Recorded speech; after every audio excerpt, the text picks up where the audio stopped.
I cannot make my video work. Can you hear me? Yeah, I can hear you, Patty. Can hear me, but I can't make my video work. No. Hey, Eric. Hey, how's it going? Good. Eric, I have failed. I cannot make my video work. Oh, that's okay. My lights are apparently lopsided. I may try to fix that, but I might just go with it.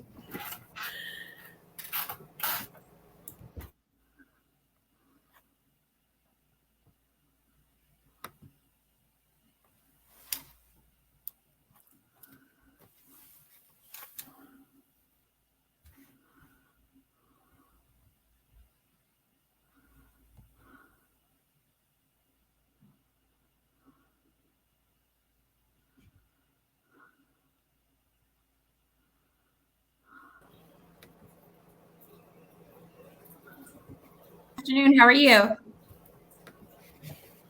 Hey, Joanna. Having a good day? Yeah. Hi there. How are It's you? been great. Great. Looks like Patty's still signing on, or is she having camera problems? Camera problems. I was in another room when I first signed on, and I can't make it connect to my camera now. Okay. I'll try leaving again. Yeah, I was going to say, try leaving and coming back in, and then make sure you check it. And I will say this, Eric's the only one speaking, so it's okay if you don't see me. We've all been there, though, for the past year and a half. Cameras off, one person talking.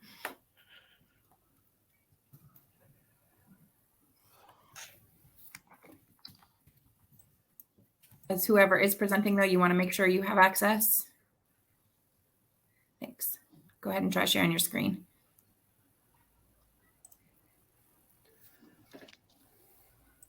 Perfect. Looks like Baber's sharing it. Awesome. Good job.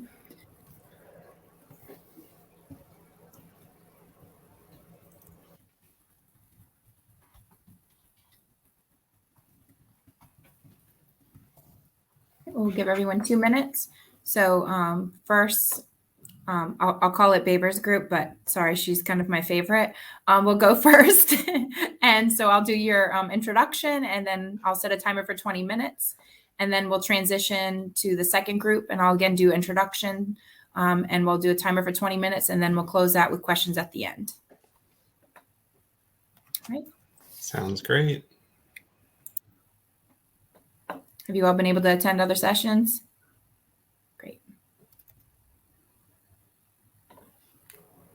Joanna, when I leave and come back in, it doesn't ask me if I want to share my video again. So I'm just going to stay off the screen the whole time and just live on the edge over there. All right. Patty, I was so looking forward to seeing you again. Oh, well, you know what? Yeah, it still says unavailable when I try to go to the camera. So sorry. We've all dealt with that too. I've been queuing up spreadsheet questions for weeks, knowing this moment would come, and now here we are. Oh, and she just disappeared. So maybe she's going to try to come back. She never did like to answer my questions. So I've had it too, where I didn't realize it wasn't me, but somehow the little camera switch has been shut. So that, I don't know if it's that simple, but all right. Well, it is 3:00, and I see we have 17 guests. So I'll go ahead and start with your introductions to honor your time, but I'll say thank you very much for everyone being here for this session. I hope you've been enjoying the MERC conference thus far. And for this session, the title is Sustaining a Balanced Calendar Initiative. Dr. Babers, Petrosky, and Snow recently completed a year-long study of the division-wide Balanced Calendar Initiative in Hopewell Public Schools for their dissertation in practice. With the onset of COVID-19 pandemic, and the division's decision to delay implementation of their initiative, their research pivoted quickly from a programmatic evaluation to a mixed method study to identify and make recommendations around factors that would drive sustainability of the initiative. This work provided insight not only into factors that are present in an effective year-round school initiative, but into factors that drive internal and external stakeholder support for policy initiatives that promote radical change. They are excited to share these insights with you today. So I'll turn it over to our presenters, and I'll set the time for 20 minutes. Thank you very much. All right. Well, thanks, Joanna. As she said, my name is Dr. Elizabeth Baber, and with me today I have Doctors Brenda Petrosky and Taylor Snow. And we get our screen sharing here. She actually kicked us off real great with an overview, so I'll kind of skim through this. But in 2020, we embarked upon a journey with Hopewell City Public Schools as a part of our doctorate in educational leadership. I can say with a pretty high level of certainty that when we began this process with Hopewell and they were submitting a proposal to VCU, that we had no idea what the vast weight of our work was going to end up meaning. It's now a huge initiative for many school districts throughout our nation. At the inception of this, of course, COVID was not really a thing as we were going into this. And now COVID's in everyone's forethought, especially us educators. It's trickled off into everybody's kind of existence on a day-to-day basis. And we quickly discovered that what we've experienced was not just a once-in-a-lifetime moment, but something that we would be able to expand into the educational setting. So today we're going to take you through our findings, our recommendations that we use to help support Hopewell as they were working to achieve long-term sustainability, and then implementing that balanced calendar. We're also going to share that our research that we had works for longer and bigger initiatives that you would have within your school system. So not just things for if you're looking at a year-round school, but also if you're bringing in some new concept. I'm going to talk to you a lot about instructional leadership and how that's really a basis for getting many of these initiatives going, and also that true importance of two-way community outreach and having those checkpoints to make sure that the people you're supporting really do understand what you're trying to bring about and why you're trying to bring it about. So if you take a look at the quote on the screen, this really stood out to us. This is from a focus group that we conducted as part of our research. And I just think this person saying that they would do everything they could to help create a community that the students could look at and say, this community loves me, this community wants me to thrive and prosper. What that told us early on in our research is that communicating with your stakeholders, both your business leaders, your community leaders, your parents, you're going to find people willing to help you with the work. And they're also can help shape the narrative of the work that you're doing. And that narrative control is really important. And when you're talking about a large initiative such as the balanced calendar that Hopewell undertook. One challenge that Hopewell had already accomplished before we begun our work was they'd already gone through the approval process. They had gotten the school board members on board. They had a superintendent supportive of the mission, driving the work. So they didn't have to win over the hearts and minds of the community to figure out if they should do it. They'd already gotten that done. And so now the work was what lies ahead for them. So Baber, if you can move it forward. And so that kind of got us to our three big research questions. And, we're not here to just kind of regurgitate our dissertation defense. However, we did want to keep this original slide from that because we think that these three questions can also translate very well for one of the reasons you may be here. And so we kind of thought, why would people come to the session today?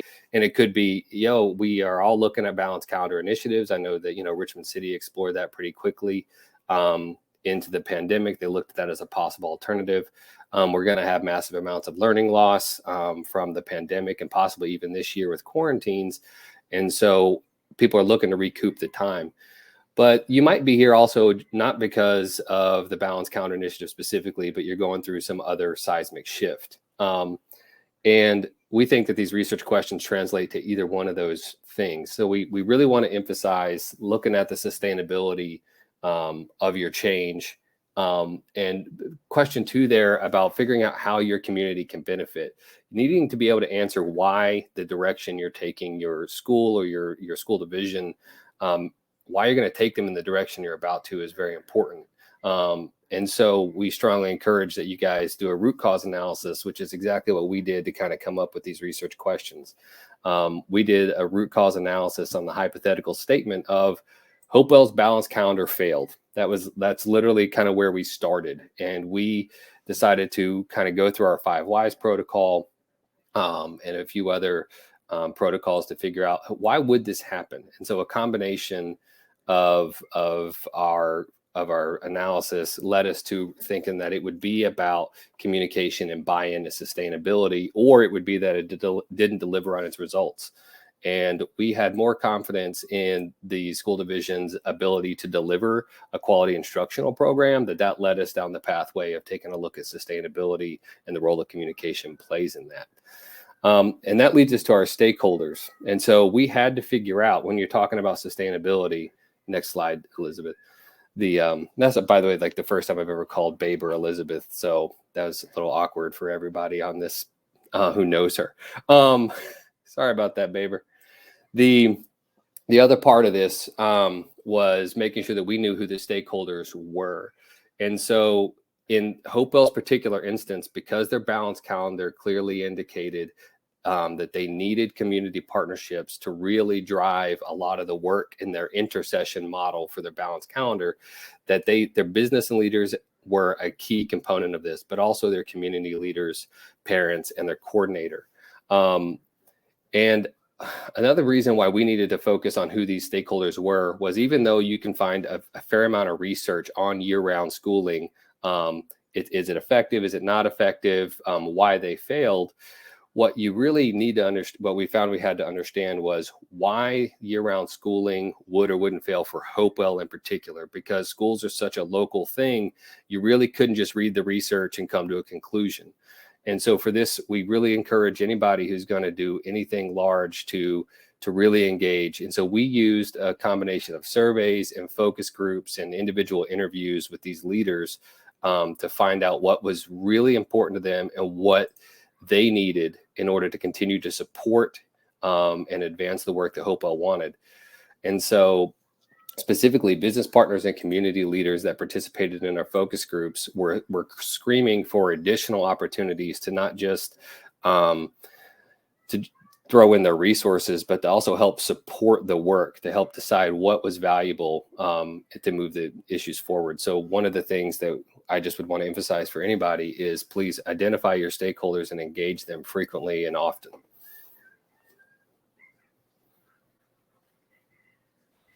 All right. So, it's important, as Brandon acknowledged, that, in light of the pandemic, in light of all of these sort of this upheaval around education, I know a lot of you all are here considering, hey, like we're looking at balanced calendar. We're looking at any sort of large initiative that we think can help us innovate in our school division. So I think it is important just to share a little bit about what the research on year-round school actually says, and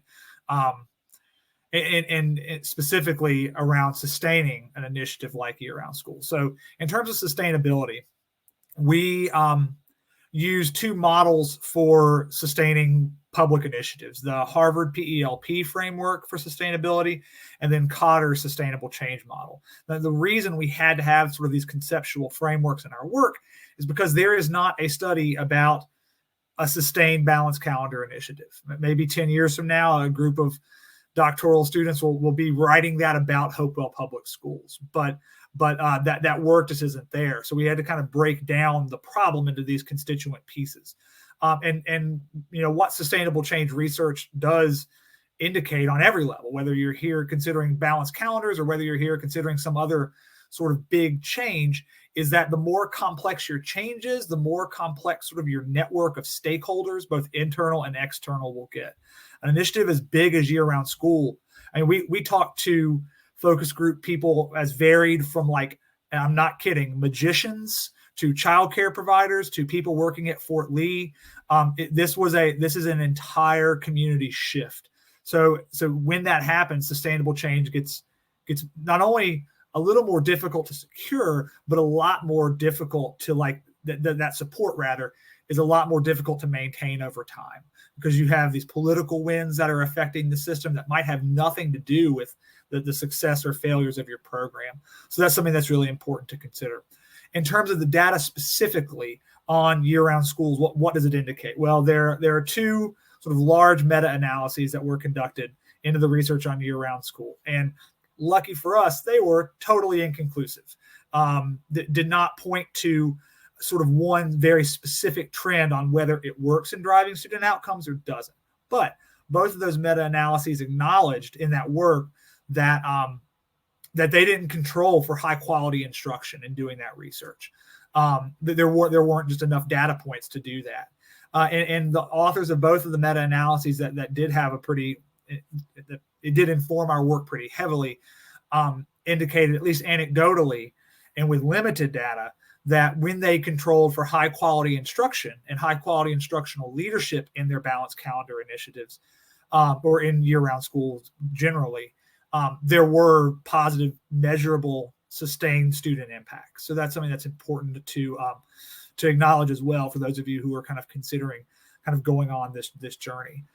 One thing, happily, that these meta-analyses did indicate is a positive impact on teacher retention. When we first started out on our research, the teacher retention piece just seemed like a little more hypothetical for us, at least. We looked at what Hopewell's teachers said about their intent to return under this sort of modified contract and what they thought about the program. And by the way, I think something like 94% of their teachers indicated support for the initiative. So that was obviously very important. But now, especially in light of the announcement this week from Richmond Public Schools about that first week of November, about basically acknowledging degrees of teacher burnout and providing a break to accommodate for that. And again, all anecdotally, but like that seems to have been greeted by teachers with pretty round approval. I haven't heard anybody saying this is a terrible idea. So well, that's just a small story. Like the idea that more frequent breaks can address feelings of burnout not only makes a lot of sense based on the research, but it also sort of jives with what we've seen locally recently. So as another part of our research, if you go on to the next slide, was looking regionally at some lessons learned. We do have districts around us that have engaged in this work, but each of them have sort of so in Lynchburg, for example, they sort of postponed theirs due to their initiative due to the pandemic. In Chesterfield, sort of schools where they had a couple years of head start on Hopewell, but data is still coming in. And then Petersburg is a division that abandoned their program, and in doing so pointed to a lack of impact on student achievement that they attributed in some internal sort of DOE paperwork to instability in their instructional leadership, which we'll talk a lot more about in one of our recommendations. And then in Wake County, and this is just sort of like a cautionary tale too, they experimented with balanced calendar for a lot of different reasons, both for on a multi-track to ease overcrowding, but also on just a pure balanced calendar initiative to try to drive student achievement. And what that led to was something like 5 or 6 different school calendars within one school system that led to sort of a great deal of confusion that even made it all the way to like court. So their example, while they're still working with some of those balanced calendar models, was sort of a cautionary tale as well.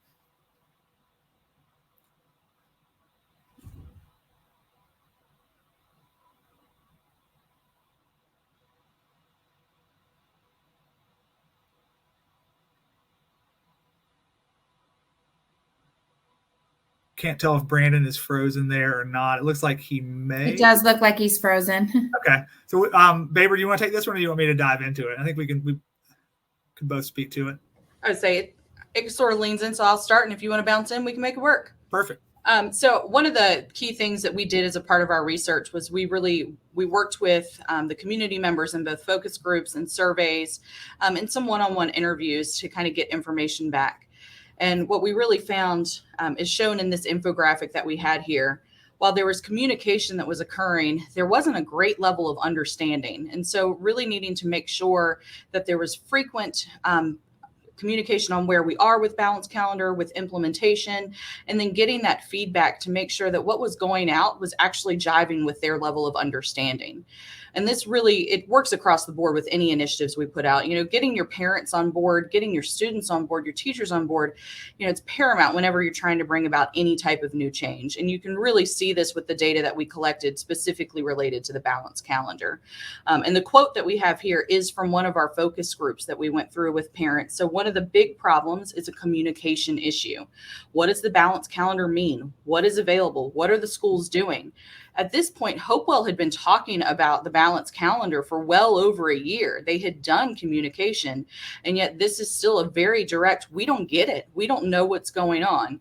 And so making sure that that level of understanding is actually where you think it should be with the amount of communication that you've got going on. Brandon, I stole your thunder. You popped out on me, and we just had to keep on going. No, Hopefully I did you well. I understand. So yeah, there's an exciting slide, Baber. You did a great job. Even in just a lot of confidence in you. So much, I'm going to let you keep your slides too. Yeah, you're awesome. I'm going to tag myself in. So recommendation number 2 is thinking sustainably. So when you bring a new initiative in, no one's thinking, I'm bringing this in for a hot second and it's going to drop. The goal is that you're bringing something in and that it will sustain, it sticks, it has longevity, and that you're going to see it through so that it continues to build until you need to have some new initiative to kind of amp it up. There were 2 big points here that helped with sustainability. One, you had to make sure you have that distributed leadership, which Taylor's going to talk about in a few minutes, so I won't go too much into it. But the second big piece on here is really making sure that you know what your community and your stakeholders value. You need to make sure that you're working for those pieces here. And what we found was they were really looking for high quality instruction, and they knew what that meant for them. It mattered their teacher quality, that there was quality classroom instruction going on, that there was variation in the courses and the programs.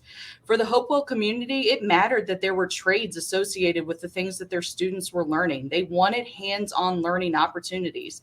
It wasn't just, I'm taking a higher level course that's going to get me college credit. They wanted to know what outcomes could be attached to the things that they were learning about. It was incredibly significant that we found this information out from these who we were talking to, but our literature reviews also had that same information. So 79% indicated teacher quality was important. 68% noted that quality instruction was our vital. While it's not super earth-shattering, I think most of us probably knew these were valuable pieces. It was really important to know that what the people were saying matched what the literature was saying. And it's important to know what those values are as you're hoping to bring something new into the community. So while a balanced calendar does not necessarily have to equate for additional instructional time for teachers or for students, at least in the model that Hopewell was using or is using, intersessions were optional, but for teachers to teach and for students to attend. Those intersessions and those instructional minutes are not optional for administrators. So those of you who are in the house in administration, think about where you are now and how you feel. And now I'm going to say, hey, I'm going to add 6 weeks of instructional time to instructional supervision time to what you're already doing. One thing that is very clear in the research is that principal burnout as a result of implementing balanced calendar, or really any extended instructional time model, was really high. And as I referenced, our friends in Petersburg seem to have figured that out as part of their initiative too. So what's the key to avoiding that is distributed leadership. And that's has become sort of an education buzz term, but there has to be other instructional leaders in your building helping drive these extended school time initiatives, both in terms of instructional supervision, but just in terms of just general leadership. This quote here from Leithwood, I think, is very descriptive. There is not a single documented case of a school successfully turning around its pupil achievement in the absence of talented leadership. That talented leadership cannot all fall on the shoulders of school administrators who are already really burning the candle at both ends. We saw the Balanced Calendar Initiative as a great opportunity to empower either burgeoning leaders within your school who are looking to take that shift into administration, but also to think about who are your teacher leaders and how can you empower them to exert instructional leadership over the vision you've set from the initiative. And using that as sort of the frame, you go from, oh my gosh, this instructional leadership is going to kill our principals, to, oh my gosh, this opportunity for additional instructional leadership is really going to empower and help to give additional voice to the leaders we have all over our school, whether it's a department leader, a coach, a reading specialist, somebody of that sort. So made it on time, which knowing our group. Seconds to spare. Good job. I'm pretty good with that, but our contact information is there. As those of you who've completed this one of these dissertation journeys know, you do this years of work and you're just like, somebody please ask me questions about this. I have all this knowledge in my head. I would love to talk about it. And I think I speak for all of us when I say, if you're considering this, if there's something that you don't have time to bring up during today's session, please contact us, shoot us an email so that we can not drive our spouses crazy talking about balanced calendar and year-round school. We need somebody else to talk about this with. Thank you. All right. Well, I will introduce the next session, and then hopefully we'll have some questions for you at the end. I appreciate it. Great job, team. So our next session is titled Using Machine Learning to Support Student Attendance Practices. In this session, we'll describe the process for developing a machine learning model that uses student, school, and community level data to predict which students may be chronically absent in the future. We'll also describe how the insights gained from this model can complement practices schools are already implementing to support student attendance and engagement. About Eric. Eric Ekholm is currently a data specialist in Chesterfield County Public Schools Office of Research and Evaluation. He earned his PhD in educational psychology from VCU in 2019. In his spare time, he enjoys reading, running, and spending time with his family. Patty Fox serves in the Office of Research and Evaluation for Chesterfield County Public Schools. She earned her master's and PhD from VCU. She is an animal lover who enjoys the great outdoors, sports, and spending time with family. So we will turn it over to our two presenters, please. Thank you very much. And again, we'll take questions for both sessions at the end. Great. Thanks, Joanna. And I'm going to echo what Taylor said. I'm glad I get to talk today, so I don't have to talk to my wife about stats, and she is also thankful for that. So let me see if I can share my screen here. All right, looks like y'all can see that. So like Joanna said, my name is Eric Ekholm, and I'm presenting on behalf of Patty Fox as well. We're both in the Office of Research and Evaluation in Chesterfield, and we're going to talk some today about a project that we've been working on for a few months using machine learning approaches to support student attendance. So start by getting into the background and rationale, like why did we engage in this project? So the first piece is in a given year, and this changes a little bit from year to year, but in a given year, about 12% of Chesterfield students are chronically absent. And by chronically absent, just so we're on the same page, we mean missed 10% or more of the total days that they were enrolled in school. So in a typical year, that's about 18. So why, we're all educators here, so we know showing up to school matters, but just to kind of drive that home, research suggests that missing school has a lot of effects. When we look at Chesterfield's data specifically, we can see there's this association with GPA. And this is, again, probably not surprising to folks, but if we look at Chesterfield students who missed 0 days of school, their average unweighted GPA is about 3.53. Kids who miss about 9 days of school have an average GPA of 3.1. Kids who miss 10% or more have a GPA of 2.6 or lower. So that's almost a full point of GPA difference for kids who are chronically absent versus those who aren't. So again, that's probably not terribly surprising. If you don't show up to school, you probably fall behind. You're not learning as much. You may be missing assignments. And we also know from research that there are lots of other reasons you want kids to show up to school as well. So attending school matters. I think our next question was like, who is missing school? And that's part of this project, is to identify that. But one way of looking at this, we looked at just by grade level initially. And what you can see here is kind of the average percent of days missed for a given kid by grade level. And I think the takeaway here is that it goes up in secondary education. So we start to see this rise in absences in middle school, and it kind of plateaus in high school. And again, probably not surprising to folks. seniors tend to miss the most days.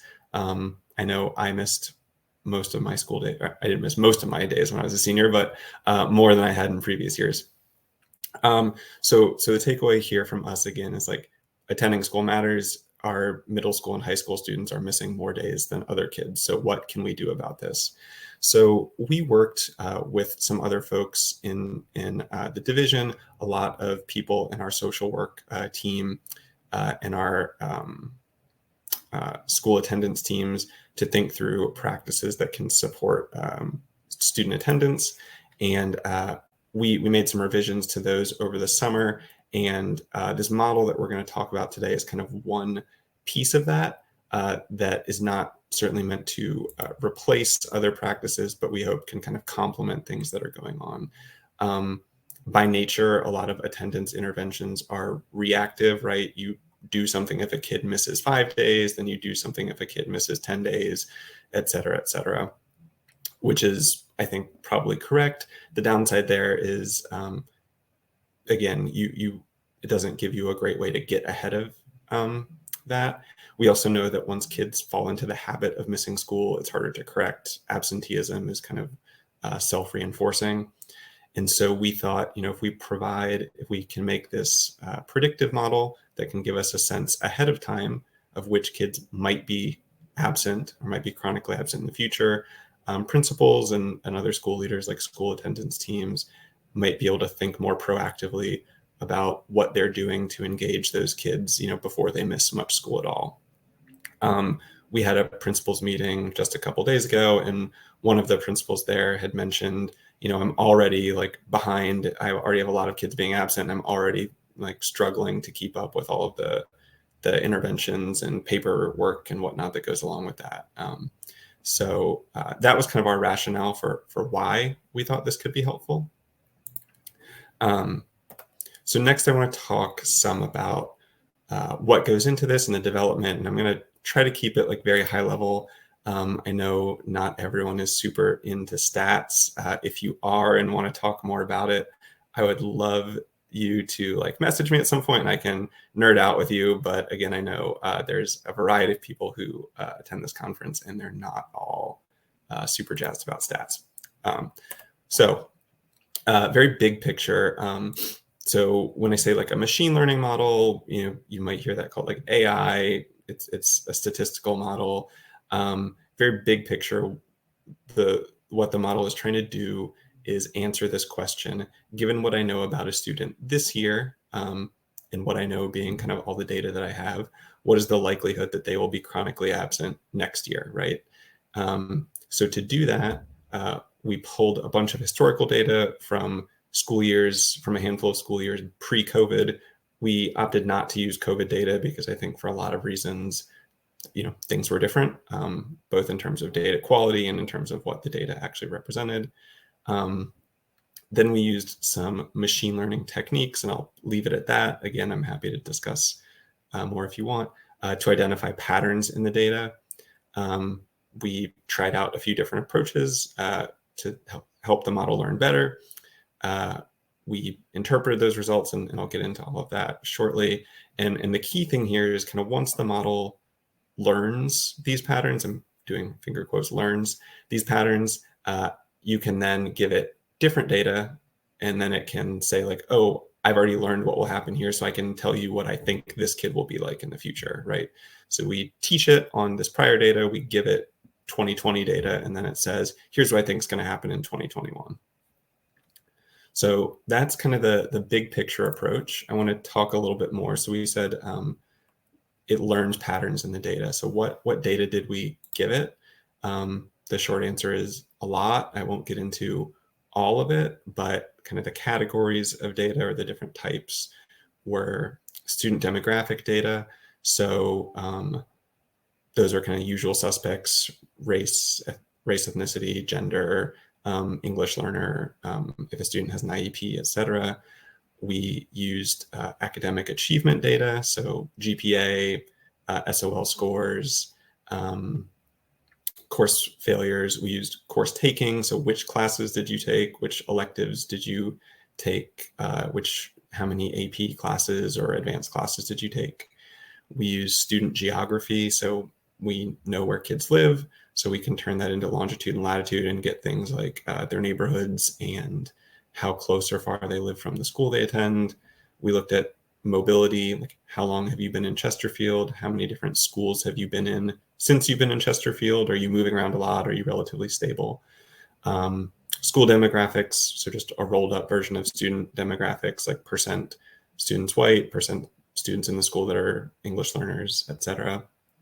And then also, because we know where students live, we can connect that to Census Bureau data. So we know like neighborhood poverty. We can look at like educational attainment of people in the neighborhood. We can look at prevalence of single parent households, generally things that we don't have in our Chesterfield database, but that could potentially be useful.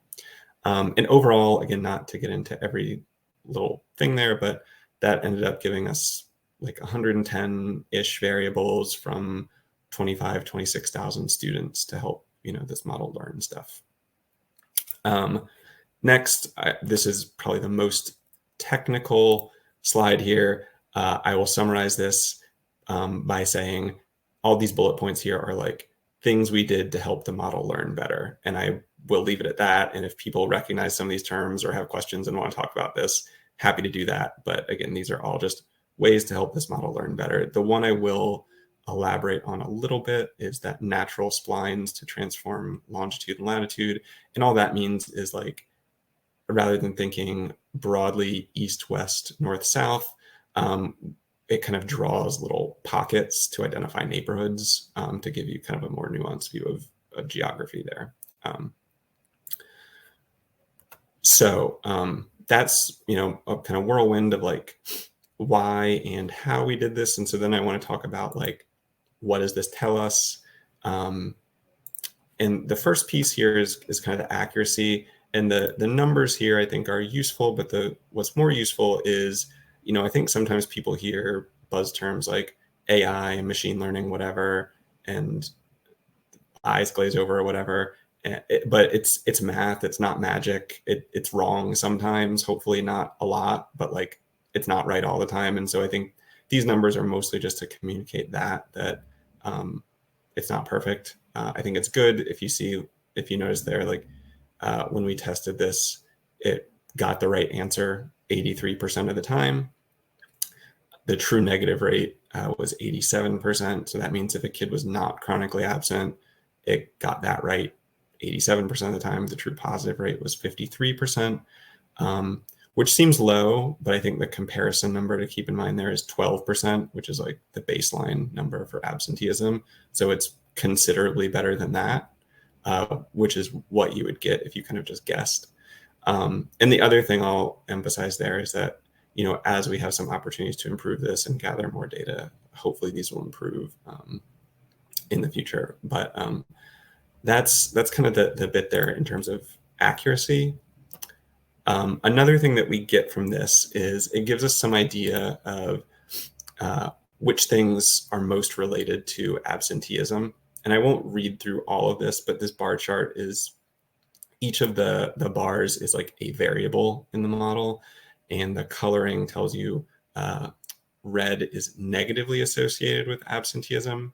So that means, like GPA, if you see that, as GPA goes up, the likelihood of being chronically absent goes down, which I think makes sense to most people.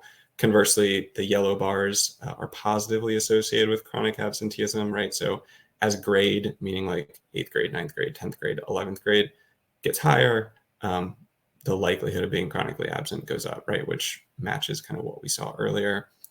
A few kind of things I will point out here, anything that's like long_NS, those are like the geography things. So longitude, lat underscore is like latitude. So what you see is a lot of geography matters, like where kids live.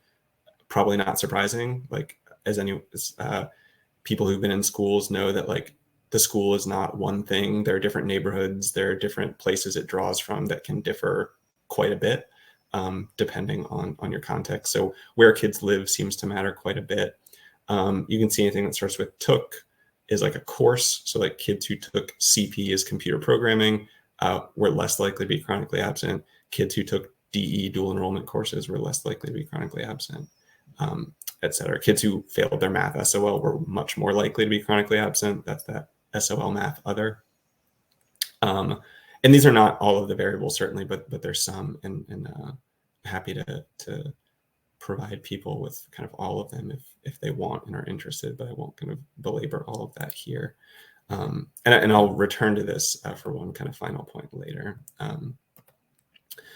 The thing I think that's more relevant is beyond just seeing which factors matter, we also get for every student, again, because it's learned these patterns, it will tell us like how likely is this kid to be chronically absent based on what we knew about them last year, right? So imagine this model learned all these patterns, we give it a bunch of data from the 2020 school year, and then it will say, okay, I think in 2021, student 1111 has a 51% likelihood of being chronically absent.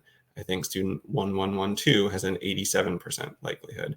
And it can do that for any kid that you give it, provided you have the right set of data. So again, those percents can get turned into just yes, no. We decided to do our yes, no at 85%. And so then just a few days ago, we provided principals with this list of here are your kids who our model says have a high probability over 85% of being chronically absent this year. Ideally, we would have gotten that to people like in August, but due to some data availability being later than we hoped, and some kind of other things going on, having trouble getting on people's calendars, it was a little bit later, but hopefully still useful for people to kind of think about who they're paying attention to and who they're trying to make build relationships with and engage before kind of attendance becomes a big issue.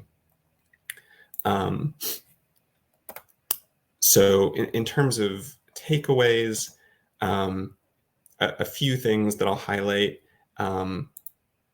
First, as we saw in that kind of bar graph, there are a lot of things that seem to matter.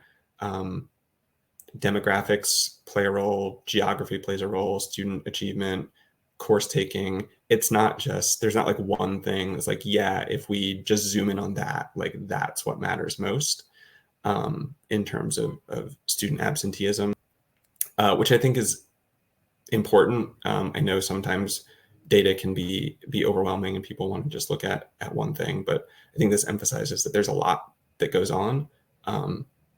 Another piece, and maybe this is kind of like a duh, is that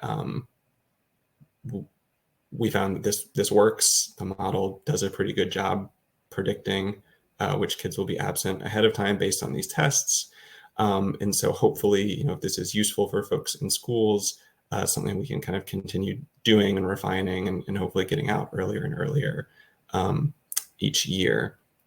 And the last thing I'll highlight is I think this has some equity implications as well. So to be kind of very broad and blunt, you maybe hear like Black kids are more likely to be chronically absent than white kids, which is maybe true in like a general sense. But if we kind of go back and look at this graph, like it's not that like being Black means you're going to be chronically absent. There are probably lots of other things that are associated with being Black, like where you live. Like we know Black students are more likely to qualify for free and reduced lunches. We know Black students are more likely to live in higher poverty neighborhoods.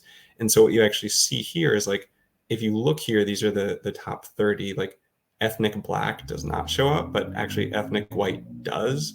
So what this is, like all things equal, like white kids are actually more likely to be chronically absent than Black kids if, after you account for like poverty, after you account for where they live, after you account for kind of course taking and achievement. So I think it's a way to kind of challenge some assumptions and really look at like what matters in more of an apples to apples comparison. So that said, thank you all. Really appreciate it. I didn't have the foresight to put our contact information in there, but fortunately Chesterfield is just first name _ last name, and Patty and I do not have strange email addresses. So if you look at the program, you can reach out to either of us that way. So thanks again for listening. I'll turn back over to Joanna. Thank you. And you're also welcome to put your slides, if you want to have a link to your slides you want to put in the chat, or your emails in the chat too. That way people can reach out to you that way. That might be an option for them. I have a couple questions myself, but I'll turn it over to all of our attendees. So I'll say first of all, thank you, both groups. Great job presenting. Thank you for the information. And if anyone has any questions, you're welcome to use the chat feature or unmute yourself and ask either one of the groups about their projects.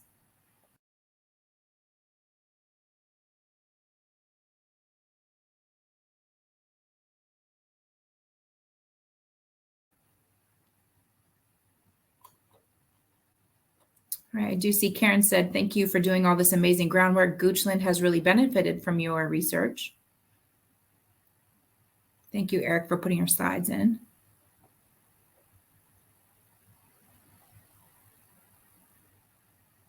All right, I haven't seen any yet, so I'll go back and I'll ask my first question for the first group.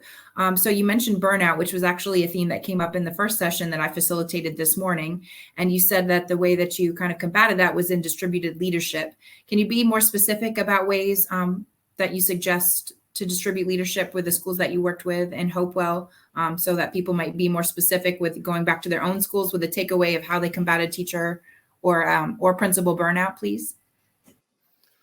Sure, I can start that for our group. So one of the key findings is that you drill into that distributed leadership at the teacher level was that the teachers in the Hopewell model have a lot of voice and choice over what instruction is occurring during their intercession model. So the intercessions are not just extensions of the natural curriculum. They are opportunities to dive into a combination of teacher interest while also reinforcing sort of the big picture, deeper learning framework ideas that we all try to get in, but while we're accomplishing the 75 World History 1 standards. And so it's a real opportunity for the teachers to flex their creativity and their individuality. And so the research showed that when the teachers can have more control over a curriculum, they are more likely to stick with it. The other aspect was they have a position that they created that will help kind of coalesce all these intercession learning plans, these 1 week units that they have to develop for the intercessions. And there are teacher leaders that are in each building that are responsible for helping collaborate with the teachers on the design, making sure that they meet muster, that they're still going to have a high enough quality so that somebody's not just going out there and, throwing Frisbees in a field for a week, that there's more to it than that. But this gives somebody, they get a little bit of training, they get a little bit of time with the central office coordinator to kind of coach them up on how to be this instructional coach, which is a good kind of a career ladder, which I was also in the first session where Drew was talking about micro-credentialing. And this is another example of giving teachers an opportunity to step out, gain some experience that maybe will translate to their future aspirations. I love the part you said about the teachers have the voice and choice, because that's how you get the buy-in. And as a follow-up to that, were they given surveys where they shared that, or was just kind of discussed in PLC level and then these are the options? So are you talking about the underlying research or the piece? No, where you were given the teachers the voice and choice of what they were doing, and you said with those intersection options where they could get into the deeper topics. So yeah, so the teachers they get to generate ideas for these intercession opportunities. So they were given very early into the process, and it ended up being almost a full year before I'm not even sure they've delivered an intercession really at this point. Taylor's saying that they had, because I haven't necessarily followed their calendar, but they have they put these out almost a full year ahead of time, where the teachers got to submit what they would like to be working on. And then the students, they created a whole software interface where the students could go and see brochures and understand like what the content would be to match themselves, almost like redoing a master schedule, but purely based on the teacher interest. So one of the not challenges, but things that we had left for the Hopewell group when we left was one of the arguments they used for why this was an appropriate measure for Hopewell was that Hopewell had very low pre-K and kindergarten reading scores. They knew that they were behind on reading, and that before they even got started, and that they weren't able to catch the kids back up. And so they need to deliver on this issue of how do they recover the kids when the teachers are not teaching curriculum that's necessarily standards aligned. So what they've done, how they kind of are addressing that, is incorporating the key elements of reading and writing into the intersession work to kind of undergird that bigger issue. I don't know if I answered this. Yes, you did. Thank you. And that sounds great too, because then you're also offering further support for our ELL learners, our XED learners. So that's fantastic. Thank you. And the only reason my group made time is because I got disconnected. Otherwise, we would have gone way over. Well, thank you for your thorough answers, though. I do see a couple questions in the chat for our other presenters. Phil asks, in your higher poverty schools, what percentage of students hit that 85% threshold?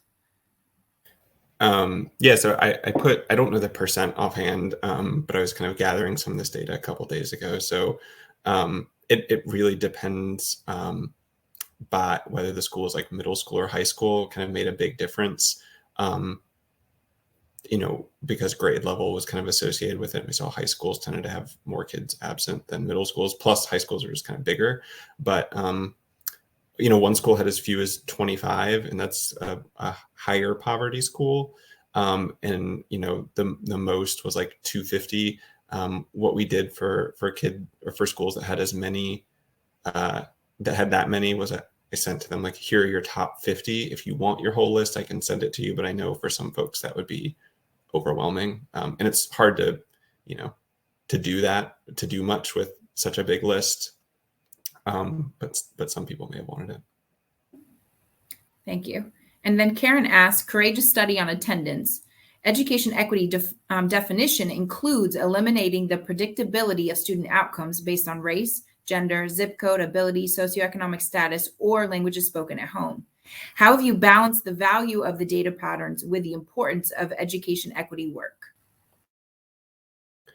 I think that's a great question, and something I think we want to explore a little bit more.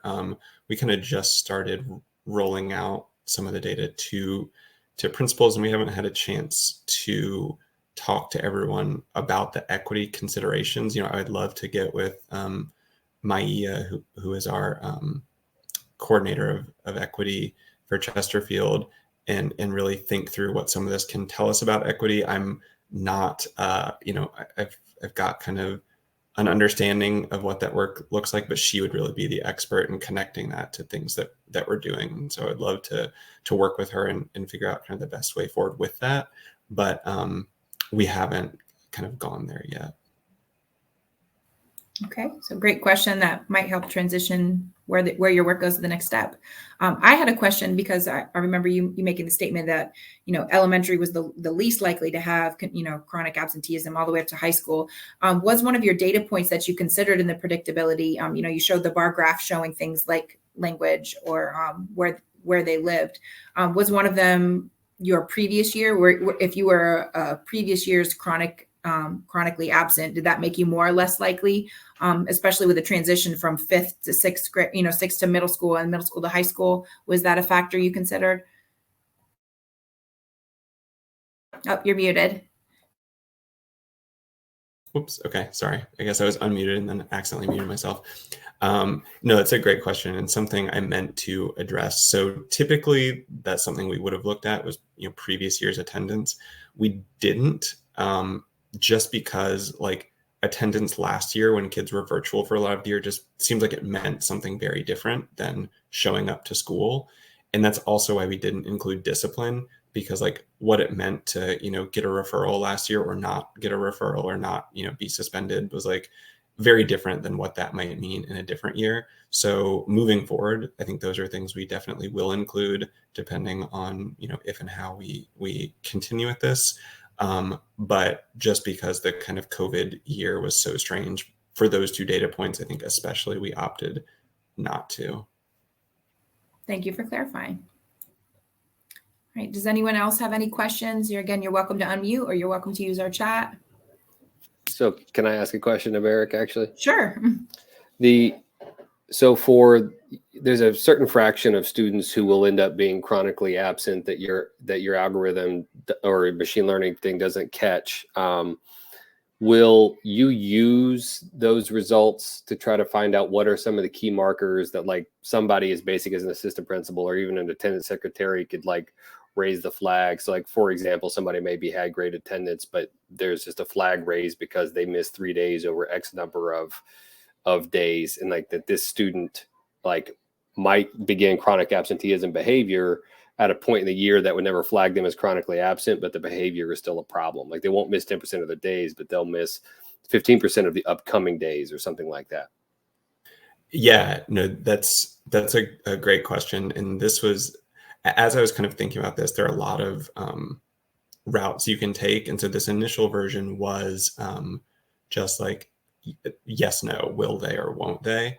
And to kind of, I think the first part of your question, I think the next step for us will be to look at data from this year, look at who we got wrong and kind of tweak that both like quantitatively by tweaking the data, but also qualitatively by like talking to, people maybe like Baber and say like, okay, like these are the kids we said might be chronically absent in your school. These are the ones we got wrong. Like, why do you think we got that wrong? Because I think those qualitative inputs will help us like think about how we change the data that goes into the model. To kind of the other, I think, part of your question, I would love to get it down to like more nuanced in terms of like, I think day would be pretty ambitious, like which kid is like to be absent this day. I don't know that's reasonable, but I do think looking at kind of like seasons or months, because I think could be valuable. And we know that, students, there are like religious reasons why students might miss times during the year that other students wouldn't. There might be other cultural reasons, or kids, some kids might be more susceptible to like the fall slump or something like that, or like a spring slump. So yeah, I think that's definitely something we can look into in the future. But it's just kind of like a time thing. We didn't have the time to do all that now. Mm-hmm. I'm thinking too, with your question and your response, we might have migrant families or undocumented families that might be more transitional. And then too, like you said, might be here for one season, then have to go somewhere else for work and then come back. So that, that might be something very specific that would come up in the data or be those missed points that Brandon mentioned. So I think he's frozen again. Does anyone else have any questions? I don't see any in the chat. I'll just say that I could take Eric out for a beer and we can talk about all of this nerdy stuff. Would love to. Yeah, I actually have a question for y'all. Did you all look into your comment, Brandon, about the pre-K K scores? Had me thinking. Did y'all look into differences in like middle schools or high schools potentially implementing this, or is it mostly elementary? Is most of the data around elementary implementation, or would you expect like differences in student outcomes or teacher burnout if it was a middle school or a high school? So one thing that was unique to our study was because they'd already made the decision to move forward K-12. We didn't spend a lot of time other than we did kind of reaffirm that the year-round schools are a balanced calendar with single track and the intercession model would advance their goal. Like we first wanted to make sure like they did pick something that will address the ills that they've cited to their community. And the research did support, as kind of Taylor was saying, that really it's not so much about the year-round schooling, it's about having high quality instruction will drive these outcomes. And if you can have more of it, then you'll see these benefits. But as far as drilling down into the efficacy of the grade level differences, or will this specifically help reading scores to a quantifiable amount, that just wasn't in the scope of our research, which may have been if the COVID pandemic hadn't shifted the work that we were doing. Yeah, there's another group working right now on doing some evaluation work through the VCU EDD program. So it's possible that this time next year, another group's coming at you with a lot of like real-time sort of specific academic data regarding Hopewell's program specifically. Great, thank you.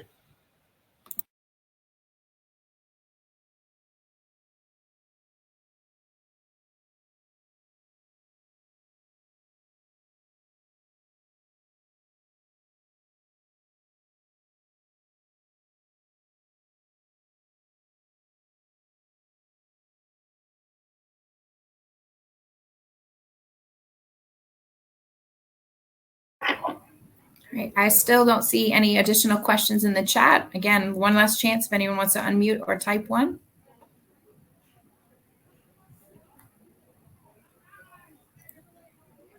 All right, trying to use wait time.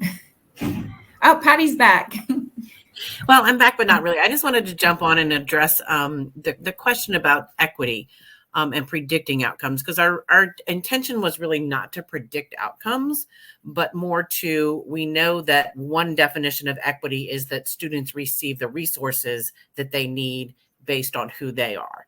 And that may be different from student to student. So this part of the driver of this study is understanding where we can more effectively use our resources so that we support all of our students. Thank you for clarifying. And I do see Dr. Hill gave a shout out. Well done, friends.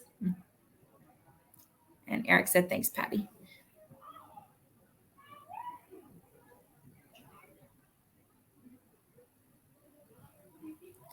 All right. Well, at this time, I don't see any further questions. And I haven't seen anyone else on mute, but I'll say thank you again to our presenters. Wonderful job with both sessions. We appreciate it. And thank you for providing your contact information as well in your slides. And so we have our closing session coming up next with some speakers. And I'll thank you again for your time this afternoon. And I hope you have a wonderful weekend. Enjoy the rest of the conference. It's nice to see you again, Baber.